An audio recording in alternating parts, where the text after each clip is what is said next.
Joe, did you send an agenda? Yes, I did.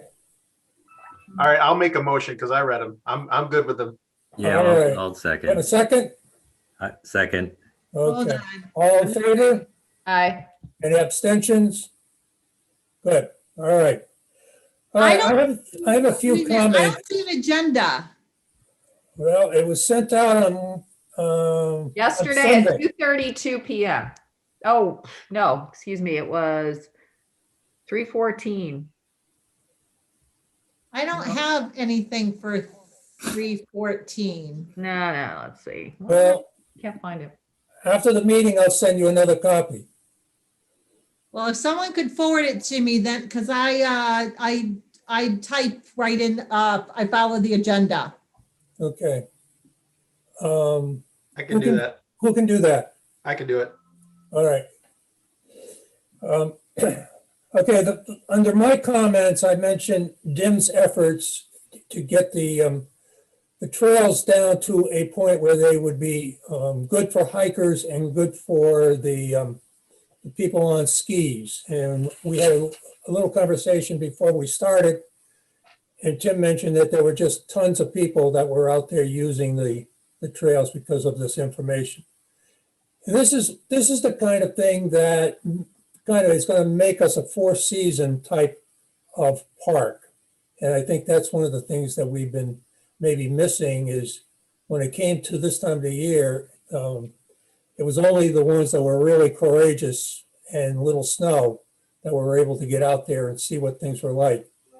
And I've always liked the fall and the early spring and light winters because you really don't have the leaves on the trees blocking your view of the terrain and what you got there. Plus, as many times you can pick up animals and see animals that you wouldn't see in the middle of the summertime. So that's a good thing.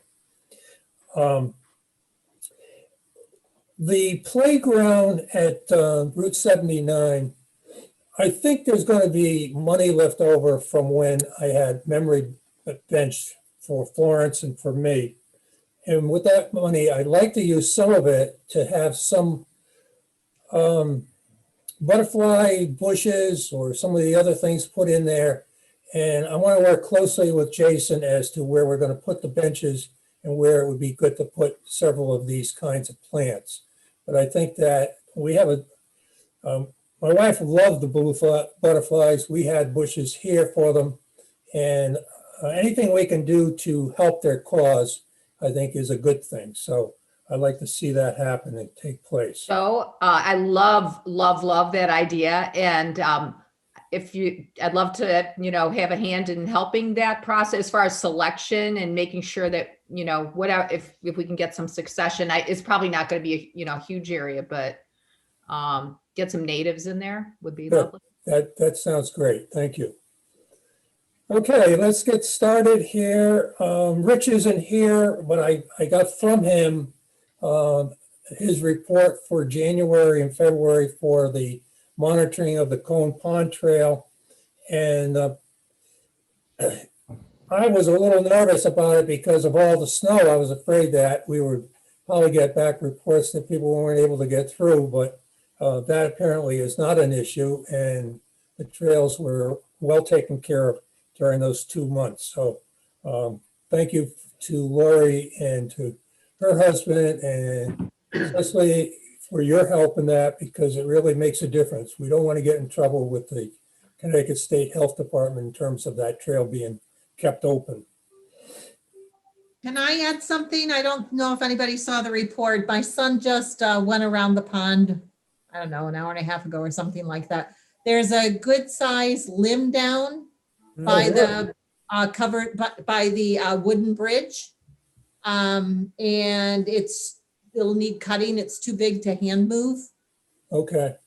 So if anybody's up there with a Dave, do you think you could take a look at it? Yeah. Good. As long as we're on that subject, there are those two very large trees that are passable, along the path that we monitor. And we've all been kind of going under them, but that's a multi-person effort. Dave, do you have you know what I'm talking about? And do you have a plan for that? Because, Yeah, my plan was to let the city do it because I didn't want to deal with the, oh yeah, that looks dangerous actually. So does the city know then? Are they on it? Um, There's a little bit of a deaf ear. It's, they're pretty big. They're It's a danger. huge. It's pretty dangerous with those. I agree. Yeah. Yeah. They're hanging and, you have to undercut them. They're just Oh, yeah. so big that I don't think we should do it. I totally agree. But I thought that it just should be dealt with because they keep going lower and they're a hazard, if Well, we're, If we can Yeah. get some good photographs of them showing their particular potential danger, I will be glad to do that. and then I'll do maybe I that can this share week. that with Scott and see Yep. where we can go for that. Yeah, it's either that or reroute the trail on the low side of it so no one's going under it. Yeah, I mean, Yeah, we can I- certainly do Right. that, but it's probably still a hazard, There are, even with the changing of the trail, there's gonna be people who are still gonna take the shortcut. Yeah. You know. I'll take photos in the net in this week and send them to you, Joe. Should I Okay. CC Scott or send them to you? What do you want? Yeah, you can send them to me. Okay. Okay, playground update, Eagle Scout project. Jason, were you involved with that today? Yeah, so that was yesterday, Oh, yesterday? and this kid has been working at this for quite a long time. Actually, he's been sitting on the project for quite a long time, and now he's about to turn 18. But he did a really nice job. So I worked with him to install a base, and then he had a bunch of his crew there, and I told his crew, or I told him to tell his crew, because that's how it's supposed to work, to clear the area. So they were raking out all the debris around it, and there's all that glass from the farmer that used to be there. So we have this beautiful playground with little glass bits all over. So the kids did a good job of doing that. They installed the base.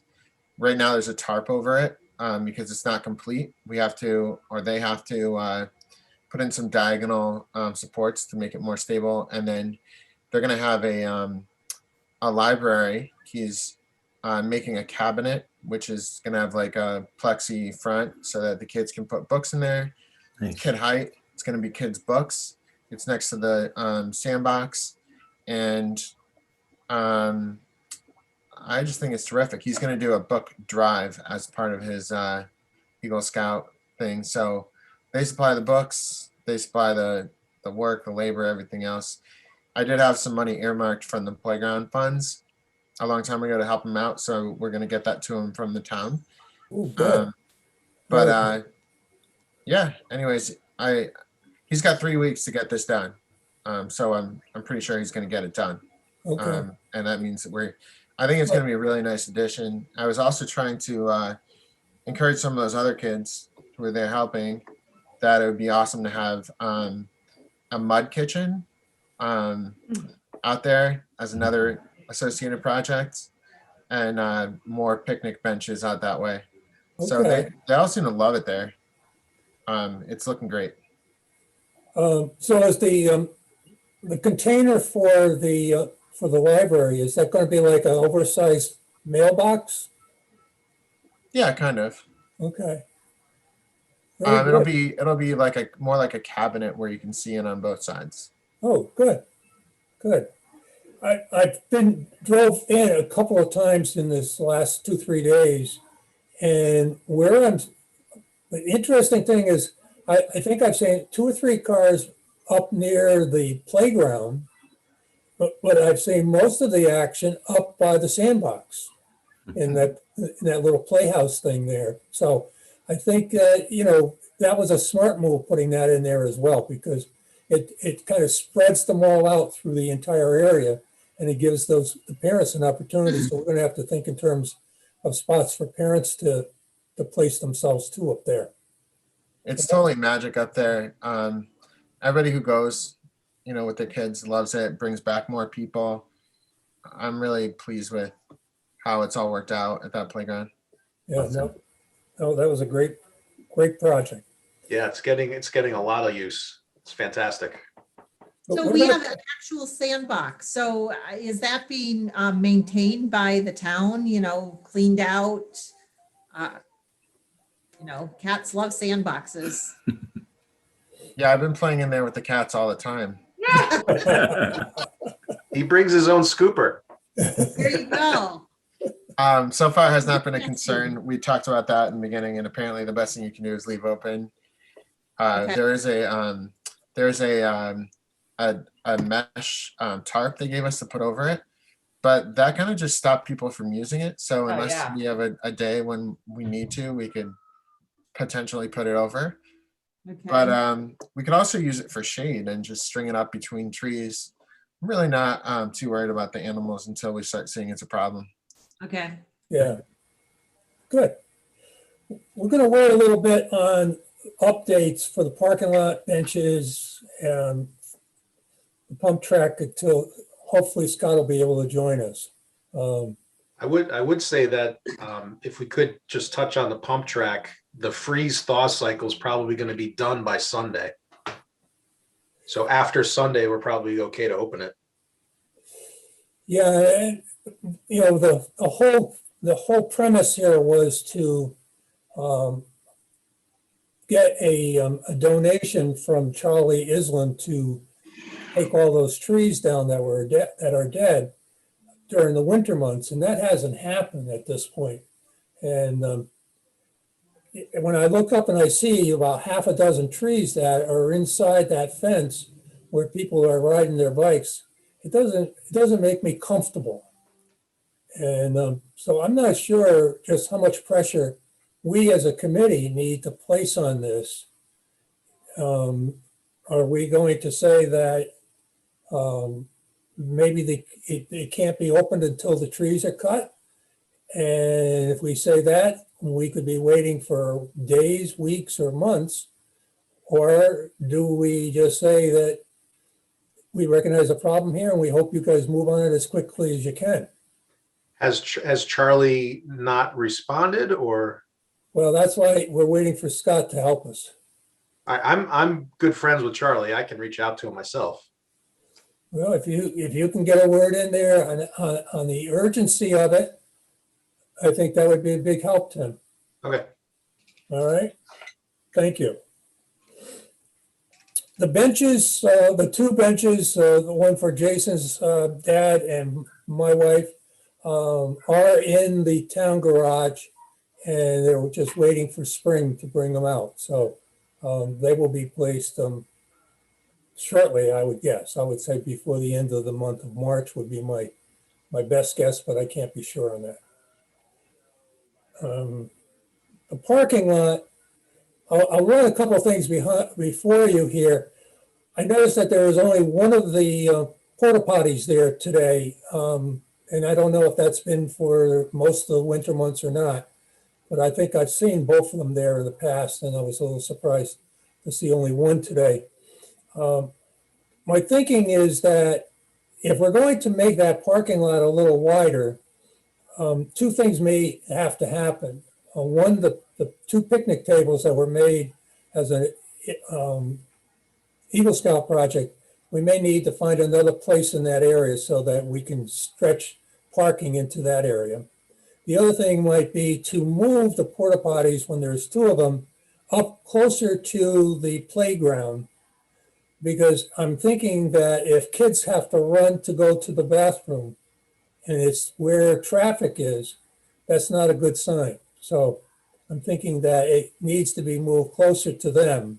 The adults and everybody else can walk their distance, but I really think that sometimes a kid isn't going to think twice about a car or something in his way. So we can maybe think in terms of encouraging that to happen. Okay, Jason, give us an update on the Rules Committee, what you sent me and what you want to suggest for the whole committee. So last time it was brought up that there's the charter committee Yeah. going on, and then there's also the rules. And I actually spoke to someone on the charter committee, and it seems like that's not really what we're interested in. We're just looking at the regulations Right. dealing with Rockland. And what we came up with were really two things. One was that the question of e-bikes versus bikes, and that's what Tim and I talked about. And Rich recommended that that could be separated to be more clear. And then the other question was that was brought up, that it should be clarified that damaging property can't include working and cutting trees or removing rocks, because we had people doing that. And just to bring those to the forefront.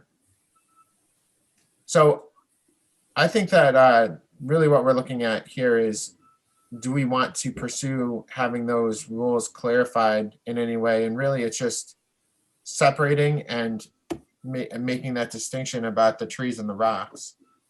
And I had written that out, I think, last time. I wonder though, I think we're going to get a ton of e-bikes this year, and more every year, and it's just going to become more of a thorn.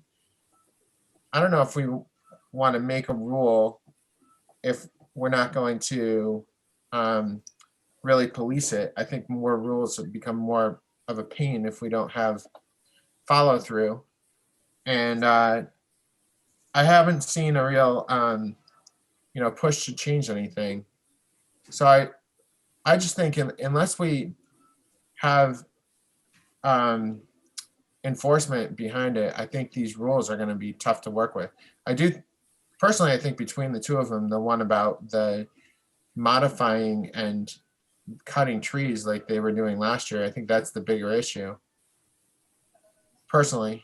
But I just see, anytime I try to police, I try to personally put myself out there and, be a rule enforcer, I find myself in a situation I don't want to be in. Okay. Jason, the problem with the cutting of trees and moving of rocks and things of that sort, are they doing that to make trails? There's really just one case where they did, but we brought that forward, and nothing ever came of it. And it's just tough because that's a potential problem that could just get worse, where people take it upon their own self to do that. And we just felt like we couldn't really do anything because there was no follow through on, what to do next. They were very persistent too. So this one spot, we would block it off and then come back a couple days later and they cleared it again. And it was a nasty, like a drop that most people shouldn't do on they're not capable of doing on their bike. It was could be dangerous. I probably blocked it 3 or 4 times and I'd come back and it was open again. And I put like a bunch of stuff in the way and they were diligent about clearing it away and getting it rideable again. Is this near Dead Hill Road up in that area? Where is it? It was right next to the bridge near the 79 lot. Pretty much right. It was close right to over the the 79 bridge lot. at the 79 lot. The bridge we built years back. The footbridge that's about 24, 30 feet long? Yeah. Yeah. Okay. So straight up the hill from that bridge is where they did it. So Okay. instead of taking the trail, along, they were going straight down the hill. So we brought this up and it was, I don't know, it was never followed through with. So I think last year I got frustrated with, people doing stuff like this. And then, we want to do the right thing and stop it and, find a way to get these folks out or to make them aware. And we would post out and we would do our own work to fix it. But then it would just kind of disappear. So I don't know at what point the enforcement, we insist on that, but I don't know. It's a question of how much I want to, keep pushing on that issue and, maybe get a headache versus just let it go and, keep blocking it. But it would really help to really have that like backbone to say, this is a rule. Let's figure out who's doing it and let's stop them from doing it. I think one of my suggestions at this point is that you and I take a walk to that spot and take a look at it together.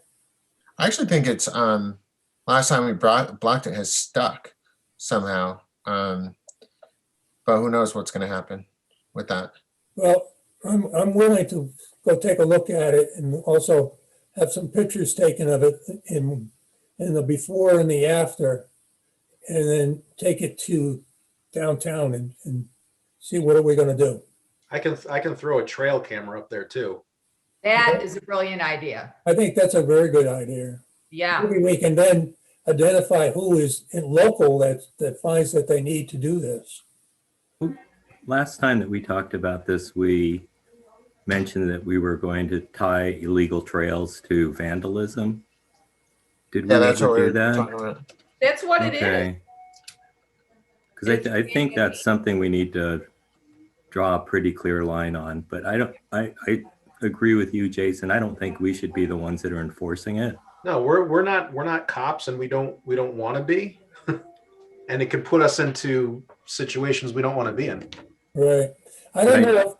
I don't know. Maybe Lori might be the only one besides myself that was on the committee when we had the Madison police riding on the weekends at Rockland. They were check great. on all of the bicycle riders and motorcycles and all that kind of stuff. That went on for at least a year or so, that they had this one guy out there he was riding around in a vehicle. Whether the word got out that he was out there and that suddenly put a stop to some of it, I'm not sure, but I'd there's like no to see question that. that as the place became more and more used, the amount of that kind of stuff going on has stopped or Mhm. almost stopped. So, They got very aggressive, say 6 or 7 years ago, because during the winter you'd get these caravans of four-wheel drive trucks driving through there. Snowmobiles. Yep.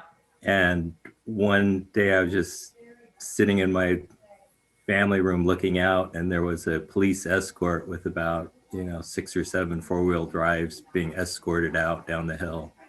So they were involved with that. I'm sure somebody called on them, yeah, and there wasn't too many places to that's what hide. they did. Police have always been very responsive, and I do think sporadic reinforcement goes a very long way.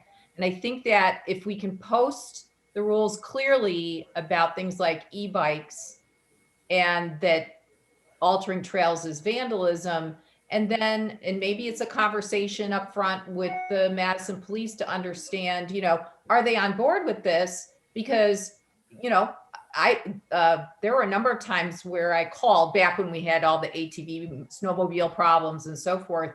They were on it. They were there. And, you just bust a few people, that word gets around. And then I think with the aid of like the trail camera, chances are the e-bikes are going to park over by the playground parking lot. Very, very possibly, and we can see them unloading their bikes and the police can contact them. Right. Potentially. And just, that word gets out and it stops it at the beginning. Because I think it will become a bigger problem if we don't, nip it. The only, Jason, in terms of signage for the e-bikes, there's probably 3 or 4 entrance points that we would need to put signage at. I mean, big signage, not little small print. So we have, those are really the only signs that we have, but those are the clearest ones, and we have them at all the entrances already. Yeah, but So it's not a matter of whether people know the rule, it's whether they care. And last year I took the pictures of somebody getting out, loading up with his name on his truck and his phone number, sent it in, and it was an echo, it was nothing happened. So I just, that doesn't seem to me like anything I don't know, maybe what we need to do is make it a conversation where we say, is this what we want to pursue? And if it is, how do we do it? Because Yeah, I couldn't have imagined more clear evidence that that one in particular was somebody who was doing it and he wasn't supposed to. unfortunately, I still have in my blood being an assistant principal and as a disciplinarian at the high school. So I really would not hesitate to go to task with one of these people with their bikes and let them know that we're taking down their license plate numbers on their vehicles, and this is going to the police department, and you get your one warning, and that's it. And it's too bad. But if you do it in the right place where there's other people around, I think you have a chance of being able to say it and the word gets around to others. But Do we'll we see how have do we have the latitude like the DEEP does? That if you basically break the rules, anything you have, property that you're using in the process of breaking the rules can be confiscated? that I don't know. That would be pretty powerful.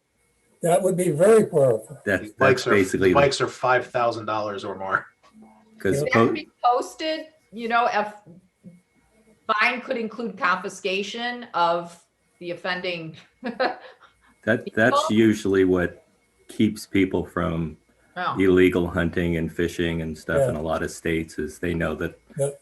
that, oh, well, your brand new 4-wheel drive pickup was used to carry your boat to the lake, so it was part of it too. So Just one quick thing, because we got a lot of things still to cover. Laurie, just make sure that you include in there what David's just mentioned about possibly having a consequence of losing your bike and some of the other stuff that's involved, because I really do want to have a conversation with the people up above to work on this, because quite frankly, you don't need to have one of these guys on these bikes running into somebody who's working hard pedaling like Right. crazy. So we Well, need to be able to control the place. there's more and more bikes that aren't really pedal assist. They're bikes that have throttles on them, so they're really just like electric motorcycles. And there's a kid in the neighborhood that's kind of flying around, and I basically burn holes in the back of his head when he's up there in the circle. There's Yeah, also there's a new bike shop in Durham that opened up, and they are marketing e-bikes and marketing that they're close to Rockland, and I believe they're renting them out. So like Oh, yeah. it's just crazy. that might be, we might draft a letter from the Rockland committee saying, that we're aware that your market, this is not allowed, and let them know, because they would have culpability. I do think that You could say that the vehicle could be confiscated.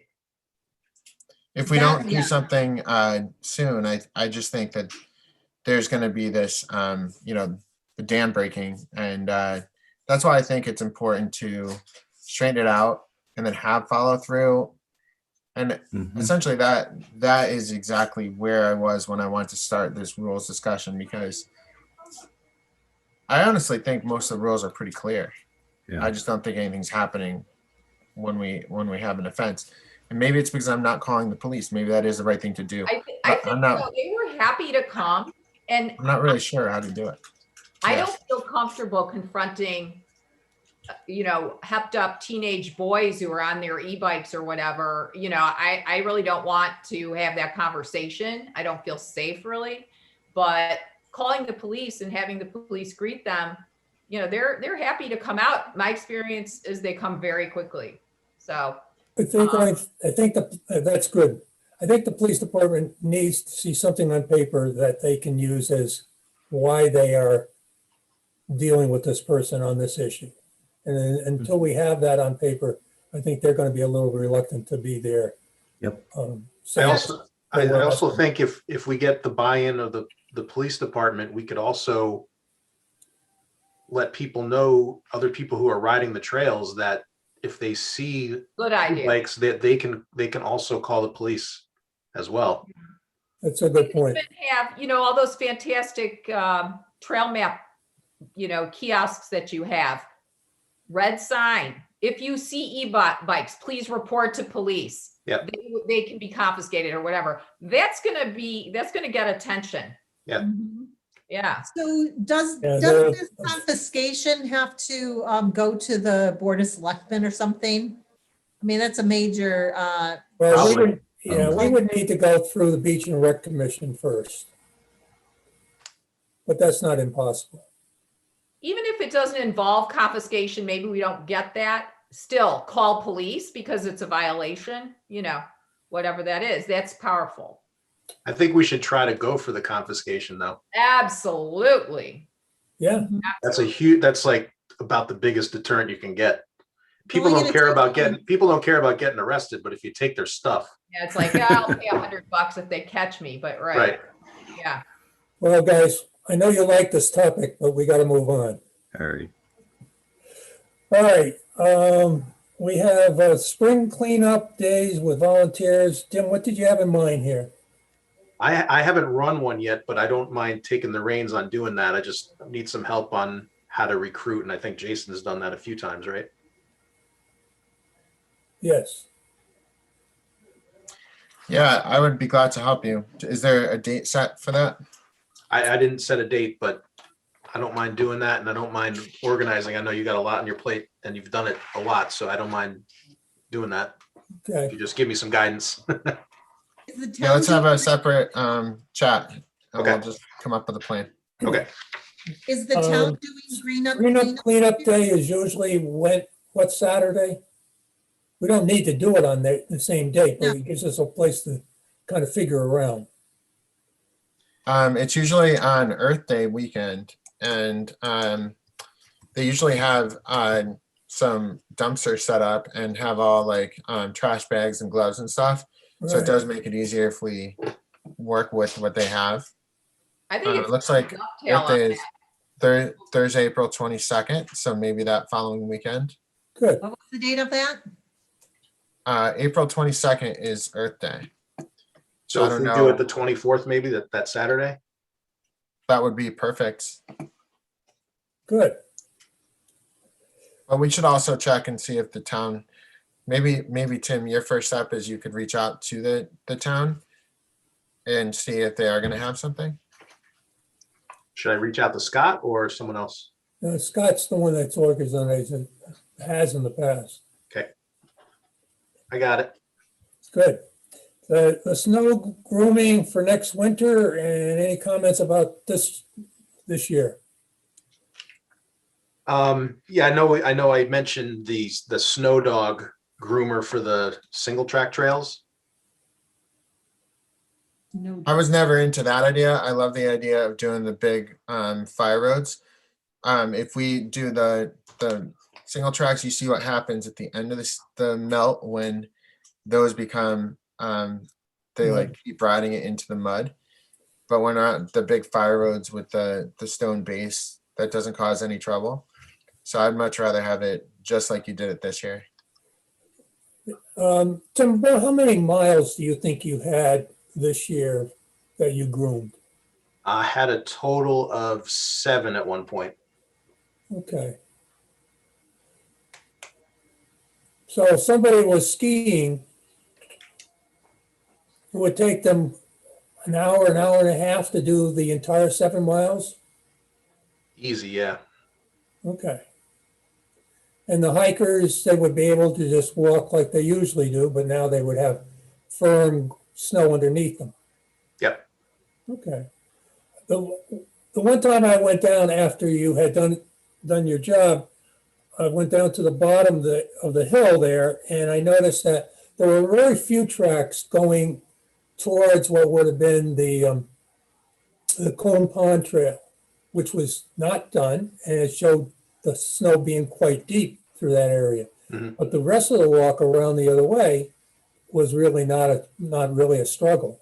So I think you got a good thing going, and we just need to promote it in the future if we need to.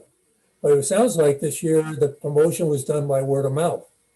And people got the word that this was out there and this is a good time to go and take advantage of it. So Yeah, and next year I can put in I couldn't find the plastic that I had to mold to make the ski tracks. But I'll be able to find that next year where I'll be able to lay, 2 tracks for cross country, and I'll put that on the bottom of the groomer. And when I go out, it'll be on the right side, and when I come back, it'll be on the other side. So I can have 2 tracks, and then the middle will be nice and firm for bikes and walking and snowshoe. Nice. Good. Now, did you see some people with the fat tires on their bikes riding on the snow? Tons. Tons? Okay, It was out there. Yeah. very good. It strikes me that it might be time in the next, I don't know, half year, maybe in the fall to contact the Source or the Shoreline Times and just say, have them do a feature. What's new in Rockland, and how it's going to be ready to use, it's all year round, and, really give a lot of, the whole story of everything Right. that's been happening. Well, Jason, you did a great job with Facebook and all that with the opening of the playscape, but I don't think we ever really got local newspaper, did we? There was an article. Yeah. Was Yeah, there? it was Yeah. beautiful. But I think just, For the playground, chance right? to kind of revisit it and talk about it more, because it's Yeah. all part of a comprehensive program to bring people year round. And it's such an asset. Well, Yeah, I don't think the playground ever got its due. So Right. I think it's- I think I wrote that article that you saw. I just wrote something on the town website and then I pushed it out. But there was so much other stuff happening at that point. But I think it would be fine to call somebody and say, hey, do you want to do something about this? I'd like to see the bench there. I want to see the library there. Maybe that's the right time to do it. Right. Yeah. So what you I think? think you're right. After those things are in place. And, like I said, there's some butterfly bushes and some other things that can be planted in that area that would also be important. So, okay. Yeah. Okay, now, next thing here is what happens after the fall removal of the invasives, planning for meetings for gardens. Cecily, did you get any follow through on your calls? Yes, excellent. Actually, I talked to both Desiree and Dave, had some great conversation. So you were wondering about the schedule. Yeah. So they are targeting late April, early May, like first 2 weeks. It's going to depend a lot on the weather. It has to, they'll be watching it carefully. They're going to be picking not only, see how things are warming up and how things are starting to bud out, but also it has to be a quiet day, not windy, Right. not rainy, rain coming and so forth. So, but what they're going to do is give you and Scott, and I also asked to be on it, an email to let us know exactly when they do nail the date down. Okay. And then there will be a follow-up application in July, August. Again, they'll be monitoring the growth, but they're going to be starting with the the woody things and applying a trichlor, excuse me, that's Greta, that will carry the herbicide up and down and so forth. And it's a 2 to 3 year process. The other thing that they're going to be doing, which will set the stage for the naturalized pollinator garden, is to plant several grasses that grow in clumps so that they allow space voids in which plantings can happen in the few years to come, that are going to rehabilitate the soil and lock in some of the nitrogen and so forth. Because right now the soil is not so great. So they're going to get that seeded in. As far as the sequencing of getting the invasives down, and then when are we going to plant? We're going to kind of figure it out as we go, but the earliest anything would probably happen would be a bit planting in fall, maybe next spring, but you really want to get everything cleared out, and it could take 2 to 3 years because you're just going to be fighting the mugwort that's still there and so forth. So we'll play it by ear. But one of the things that's interesting, and I know you mentioned it in the last meeting, these mounds. The mounds were excavations from the pond. Yes. And so interesting, that could be extremely fertile soil. But one of the things I was talking with Dave about is, those have been growing with trees and weeds, and it could be impossible to get it, to unlock it. It could be, really thatched down with all those roots. So I'm going to get out there with a shovel. He thought this was a good idea to, just see, can we penetrate that thing? How hard would that be to access that soil? But it might be worth fighting for. He also said that, there's a lot of trees growing on those mounds, and those trees are going to get bigger. They're going to be pretty unstable. There's not a lot holding it. We're going to see trees, them all going, right? So it's worth assessing, can we access it? And, what do we want to do with those mounds? Because it's interesting. If we could spread the soil, it might be even just, like less than an inch over the whole area, but that would add a lot of nutrients. But this is even more interesting too. He said that they often find that this kind of soil that's been excavated from a pond, it could be a rare seed bank. Like it could be a bank for all kinds of rare natural seeds. Oh. And we have an opportunity to really restore this ecosystem to something that's pretty special. He mentioned that Joe, you and he had gone to Pond Meadow over in Killingworth or something. Yes. And there's a lot of rare plants there. Right. And actually, I've seen some already still at Cones Pond. But he said if you provide the right hydrology, like especially if we put some of that soil, we could put it all along by the water, we might see things could just go crazy popping up. So that would be exciting as an experiment. But I invite you guys too, Joe, if you're in there, Dave, if you want to dig in, try to dig and see what we can get. And he also suggested you get a couple cups of it and send it to UConn for analysis and see, what's the pH, what are we dealing with? Because that's another clue to help us decide what we want to do with those mounds. Good.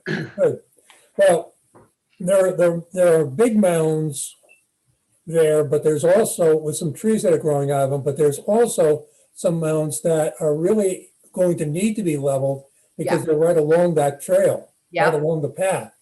And once those are out of the way, you're going to really have that whole area opened up to the pond itself. Now, when this land was owned by Ruby Vine and his buddies, they dug out that part of the pond, and that's the only part of the pond that looks like a pond because it's got some depth to it. So we could make that whole area opened up a bit. Right. Select trees, but opening up the rest and having some real nice gardens through that whole area. So it'd be amazing. We definitely want to open it up. I was talking with him about that too. We were going to need to access the water. We would want that because that's an invitation to all the people visiting. To get right there to the edge of the pond would be pretty special. Allow animals to get to it. But also we may want access to water as we try to establish we're going to need, water to water all the seeds perhaps. Also, I talked with him about it's going to be very selective in terms of getting rid of, just the invasives, because we want to maintain, like there's some cedars there that have naturally sprouted. We want that for habitat for birds and, cover for birds. So he's going to be very carefully keeping all those that are there. also, you probably have noticed too, there's quite a patch of milkweed in one section as you get toward the bridge. Good. It's one of the few places in Rockland where we do have milkweed. The cool thing is that all of these herbicides, the milkweed's not sensitive to it. So we should be able to maintain all that. I was concerned that we would Good. lose that. So yeah, so that's that. We've actually purchased a few different varieties of the milkweed for our garden. So we've got Okay. Me really, too. some really cool milkweed growing. Well, in fact, I threw a bunch of seed this fall from my garden of natural milkweeds out there. So maybe we'll get more, but Maybe. Yeah. cool. Well, I think it has a great future. The frustrating part is going to be waiting for that stuff to die away and get it cleared. So we Right. can start really putting something new in there. But once we get started on something new, I think it's going to generate a lot of interest among locals as well. Yeah. Who might want to contribute and help us out. Well, just one more thing on it. It occurs to me that, when we figure out the timing on the article about all the things that are happening in Rockland, we can set the stage with what's going on with that. We're at the stage of invasives, but getting rid of the invasives, but that's going to be a community effort, and just get people, thinking about it. It can be kind of a little bait to get them thinking about what's to look forward to in the future. One of the things that I plan to do, maybe it will be May or June, is to try to get an expert to come out to check our forest on the health of the forest. And I'm also looking at the possibility of just how much witch hazel is on the property. If there is a lot of it, and you always see a little bit because in the fall of the year, it's got the yellow wiggly looking flower hanging from it. But that's a big seller if you can get someone to come in as a cutter to put that in his truck and then cart it over to Essex or East Hampton, I think is the other place. So we could maybe potentially make some money from it, which could be turned around and used for the gardens. Great idea. I don't know if there's enough on the property to make it worthwhile, but it would be worth having somebody come in and tell us if it is or if not. I've run into a good bit of it. Dave Yeah, I and think Jason, so. Dave and Jason and I have definitely run into a bit of it. I got a ton in In the my wet areas, you'll usually find it, so that's good. So we might need you guys to even help us with the experts pointing out where it is, and they might be able to give us a better sense of it. But it is something that comes back every so many years after it's been cut down. But it's as a kid, I used to work with my father and his uncle and my uncle, and we didn't have the chippers in those days. We had to cut the brush, load it on the truck, chain it down, and then take it to Essex, weigh the truck, unload the truck, weigh the truck, and then you got paid for what was the difference between the two. Now it's a whole different ballgame on how they do it. I don't really want to take a lot of time with the goals and projects. I think you can see for yourself what's on that list. It's a 2-page thing, and if you don't have it, let me know and I'll get a copy to you. But I do think that there's some things that we mentioned early in this meeting. This is a year where we're really going to have to be a little pushy, I think, to get things done. The pump track for one, the parking lot for another. So I heard back, sorry to interrupt. I heard back from Charlie. He broke his leg. He did. Yeah. Mhm. So that's why he has not been over. So he says it's on his list. He should be able to get there soon. So I'll try to get a better timetable. But yeah, he broke his leg riding his bike. Right. Oh, God. He got his cast off a week ago, but he still has a lot of pain. So Oh, my goodness. In Rockland? I don't know if it's Rockland. No one breaks their leg at Rockland. He rides every day out in Chester, like Yeah. 4 a.m. Yep. Ooh. I've crazy. been on a lot of those rides with him. You're a crazy man too. He's a better road biker than a mountain biker. Don't tell him I said that. Anything else, guys, that's not on the agenda that we need to cover before we call it a night? No, if somebody will that? just send me the agenda, that'd be great. Did you not, I emailed it to you. Did you? Okay, well, maybe I haven't, let me look. Did you send it to my mid YMCA? What email did you send it to? It's not here. Hold on. I also want to just I never got to mention this before. Your idea with the butterfly bush down at the benches. I had mentioned to Bob Blendon a couple of years back, you know, if you ever want to come and like consult us on what to plant down in that area. And he said, sure, no problem. So maybe we should, or maybe I should send him an email and say, hey, do you want to meet us and take a look and give us some advice, That's what and where. Jason, go right for it. He's a good guy. Yeah. Yeah, he's a good guy. And, you know, he's got a lot of good things going. So, all right, that'd be great. I'd love to be in on that and to go to the meeting. Okay. I'll work at it. Okay. All right. Anything else, guys? Okay, the next meeting is scheduled for May, right? May 17th. And yes, it would be nice if it didn't have to be on Zoom. But I don't hold out too much hope at this point. Maybe it will, maybe it won't. We'll Laura, I'm sorry, Laura, you want to go to your mid YMCA? Yes. Okay. It's right there. I think I sent it to the SBC. Yeah, that's no good anymore. Okay, I just sent it. Okay, excellent. Thank you very much, Tim. Do you have it? Laura, Yeah, do you have there it it now? is. I've got it now. Okay, Yep, thank you. very good. Thank you. All right, guys. I hope everyone's feeling So I'm good. sorry, real quick, Scott he responded to the cleanup day. And he said, that's the day the town's doing the cleanup. Once set, send you a link and we can create a log of who and what, where people are going. So Okay. it sounds like that'll work that day, the 24th, April 24th. Cool. Nice. Very good. Thank you. Well, I guess it's time to say goodnight. Okay. Good to see you All guys. right. Everybody.